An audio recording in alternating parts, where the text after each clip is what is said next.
Alright, Shalom. First off, I want to give all praises to Yahweh, Ba'ashem, Yahweh Shai, Ba'ashem, Rakakwadash. Double honors to our apostles and elders, a great millstone. And Shalom to all the Akim out there preaching his word in truth and sincerity. So I just found this recent video basically going into the mark of the beast pretty much. And I wanted to bring out some precepts before playing the video. Yet it's just showing you that this is going to happen sooner than later. And it's, in the works. Alright. That's why you see, seeing this year has been deemed the year of Karagma.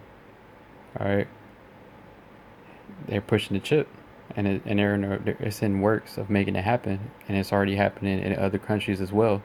So it's not just in America; it's happening all over. All right, and this is just further proving that the mark of the beast is the chip. Because what else is causing you to buy or sell? Because without it, you're not going to be able to function in society. And the video, we're going to touch on all of that. So, like I said, I'm going to get these scriptures real quick and then play the video. So the first scripture I want to get is Revelations 13 and 16. 13 and 16. And he calleth all, both small and great, rich and poor, free and bond, to receive a mark in their right hand or their foreheads, and that no man might buy or sell save he that had the mark, or the name of the beast, or the number of his name. And what it's talking about is that the RFID chip. All right, and you had Elon Musk coming out with his technology. Everything is basically just being geared towards moving the society in that direction to be circled around RFID technology. Like that would be the only way to where you can function in society is by having the chip. That's the direction that the society is moving in. All right. And another scripture I wanted to get is in Habakkuk chapter 2, verse 3. For the vision is yet for an appointed time, but at the end it shall speak and not lie.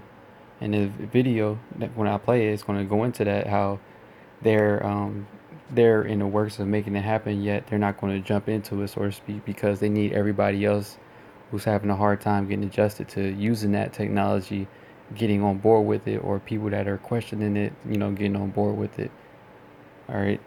So it's like it says in the scripture, if the vision is for an appointed time, but at the end it shall speak and not lie.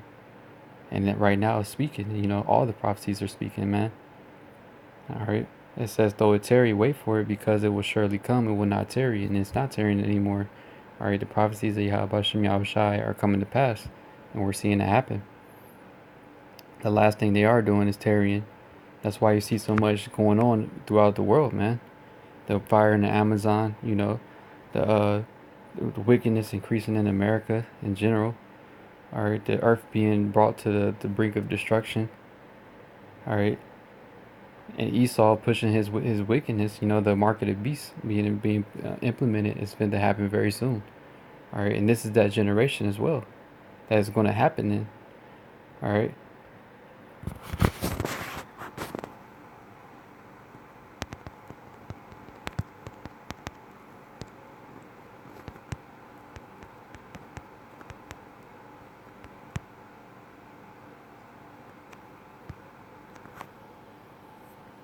Yeah, this is Matthew 24 and 34. Verily I say unto you, this generation shall not pass till all these things be fulfilled. And this has to be that generation, because in the video that I'm about to play, it actually mentions that. It says that the main people that are requesting this is the millennial generation, the young people. All right, Generation Z. All right. The young people, that's what they want. All these people coming out of high school, or in college, in their 20s. All right, people, the young people. That's all what they're all about, pretty much. This is what they look forward to, because it's more convenient and all that other stuff. And the videos are going to go into that, like I said. Yet this is just further showing you that, you know, this is that generation that it's talking about when it mentions that. All right, and that the mark of the beast is is the RFID microchip. All right. So I'm gonna play the video.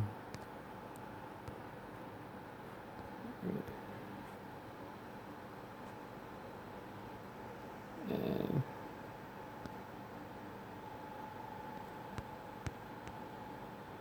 yep. Hey, Mom. Only girls get HPV, right?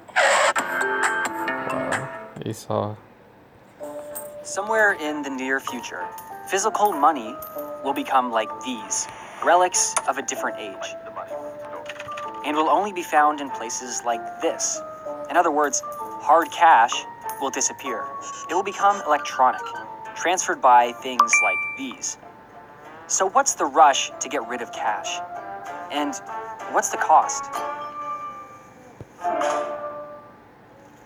Let's face it, money is cumbersome for consumers and banks. You need to mint the cash, you need to print the bills, you need to transport them in armored trucks, store it in secure vaults, and you need to sort it at the till as well.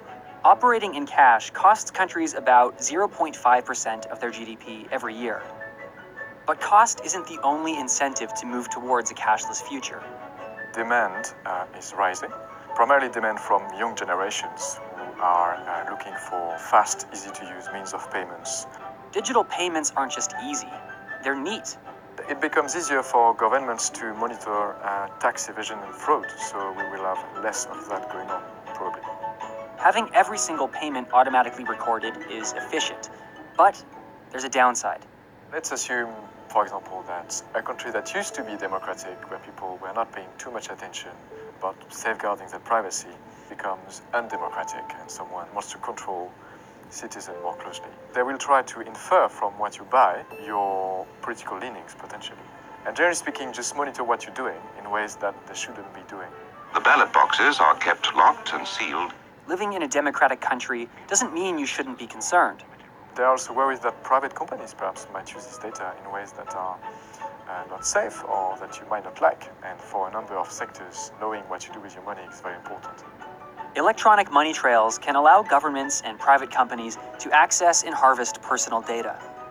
But there's another threat that's worrying banks: cyber attacks. It was a high-tech bank robbery. Capital One suffering a massive hack attack involving 100 million Capital One customers' accounts had their personal information stolen. In March 2019, Capital One Bank was hacked. A sole hacker managed to steal away 106 million people's personal details in a matter of days. And that attack was noticed just a few months after. You can see that a lot of companies are not very well protected yet against such threats. Pretty much every day we hear of data breaches, cyber attacks that are successful. It's much harder to prevent an attack than to be on the hacker side, because you only need to succeed once as a hacker. Once upon a time, you would have two guys coming in. They would tell everyone to be on the floor, they would put the money in a bag and then run away with the money. And you would get insurance against that. You knew what the risk was. Nowadays, with cyber attacks, they can happen anytime, they can take any form, so it's very hard to insure against.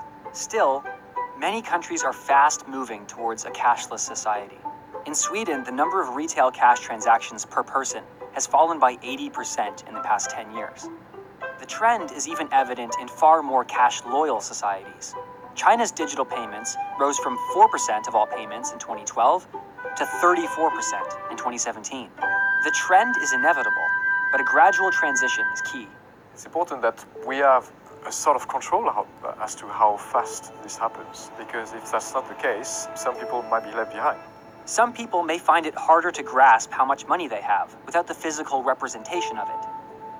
Not everyone knows how to use internet banking technology, and people living in remote areas where internet cover is patchy may find they have to drive for miles for their basic needs. And there's another sector of society that relies heavily on cash. People living in the street don't carry card terminals with them, so it will be very hard for them, well, first of all, to collect money and to pay for things. They will be among the people who suffer the most from it. Going cashless is just the latest evolution of money in the modern economy. But it raises a fundamental question. What is the value of money if it doesn't physically exist? Central banks enact monetary policy by exerting control over the amount of money that is created and that is in circulation. And they can do it because they are the only entities that print and create money. The purpose of it is to control the amount of money that is used by the entire economy. In a cashless society, obviously this becomes much harder because money presumably can be created by other entities. And so central banks are actually starting to realize this, especially after Facebook made the announcement that they were going to launch a digital currency. It shows you the extent to which central banks are already thinking about the future of money. The move towards cashless societies is well underway, but governments need to ensure that as cash is phased out, the vulnerable in society aren't left behind.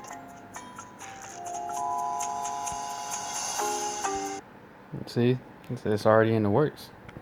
All right, and that's showing you that people who don't have it, they're not going to be able to function in society. That's why I mentioned at the end, they're worried about the people, like the homeless people and other people, getting on board with it, how they're going to fit into the picture, so to speak. And really, we already know how it's going to play out, man. They're all useless eaters anyway. All the homeless people and everything else.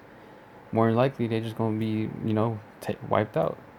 But this is just showing you that the RFID chip is coming sooner than later. All right.